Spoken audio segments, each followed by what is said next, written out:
Hello Jurassic fans, in today's video I am building my first sandbox enclosure in Jurassic World Evolution 3, a tropical cliffside enclosure for Metriacanthosaurus.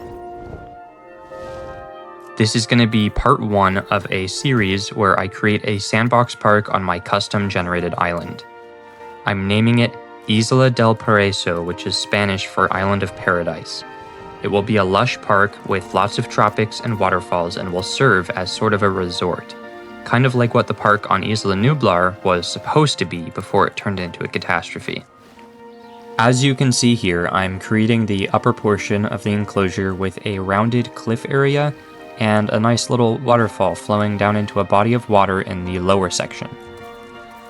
I'm then connecting that body of water via some rapids into another lower water section. I wanted to keep the outer edges of the island as sort of its own natural barrier, so rather than using fences, I just created a rocky cliffside, which would hopefully keep any sane animals from barreling to their untimely death. Similarly, in the areas that I did use fences, I connected the segments to giant rock formations on either side. I wanted this enclosure and the island as a whole to feel like it was layered, and the rocks just really help with that, and I love being able to place them wherever you want with no collision, because it just adds so many possibilities to the building process, and it makes the enclosure just look so much better. I added another little ledge here along the side of the map because, again, I wanted to just discourage the hypothetical possibility of the Metries just jumping straight off the cliff. And, while that can't actually happen, obviously, it just helps with the illusion and the immersion of having a realistic and natural enclosure. Then I experimented with some of the foliage decor because I haven't really touched any of these foliage tabs yet, and I just kind of placed random stuff around trying to get something that looked super lush and bushy, but also not repetitive, and I think that worked really well with combining tropical plants with the ferns. In games like this, where you have the opportunity to use modular building, I kind of have an obsession with archways. Rock archways, specifically. So, of course, I had to do one here. Just a little tiny little arch over the water here, and I think it turned out pretty great. I'm just now realizing, as I'm rewatching the video, that I use a ridiculous amount of rocks in this enclosure, but at the same time, they are just such a helpful feature and a game mechanic that I just can't help but take advantage of. Having such a huge selection of rocks and boulders that you're able to merge together to create really cool formations is just incredible for making the enclosure just really come alive. On top of that, they really come in handy for covering up areas that you just don't really want seen.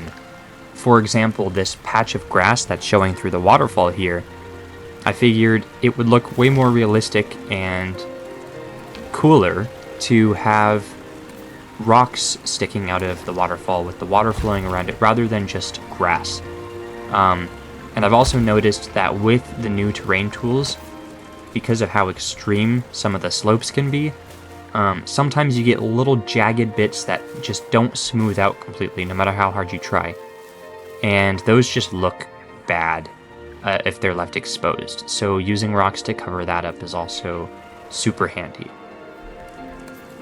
I was initially just going to leave the enclosure at that, but looking at it, I realized it wasn't so much that the enclosure itself was small, it was a fairly decent size, but the amount of space in the enclosure that was taken up by just water, rocks, and cliffs made it seem like the Metries wouldn't really have any room to run around or hunt or do anything, but just pace back and forth.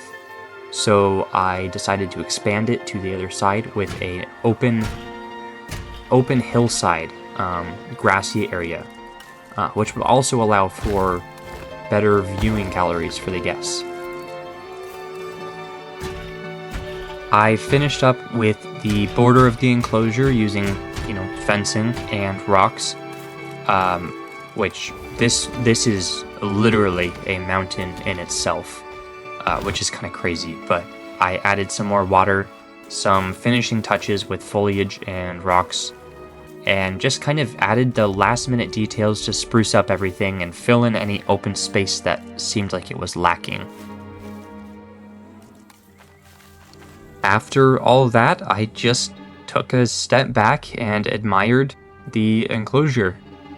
My first ever sandbox enclosure in Jurassic World Evolution 3. I think it turned out really good. I love the way this looks. It matches the background. It blends really well. I think it's a great start to this park. But feel free to leave your comments down below, and I'll see what you guys think. Also, going into this game in the future, I want to focus a lot more on modular building too, with entrances, restaurants, viewing galleries, all the good stuff like that.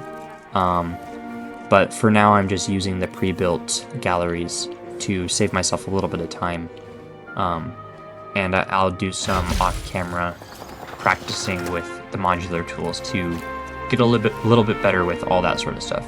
So I hope you guys enjoyed. That was episode 1 of this Paradise Island, and obviously it's not complete without releasing the dinosaurs into the enclosure. So I'm gonna go ahead and do that now. I have 3 Metriacanthosaurus going into this exhibit with 2 females and 1 male.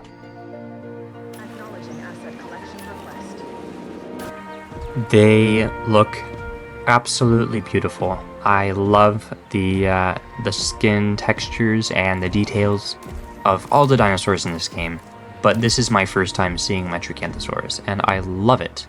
I just love it.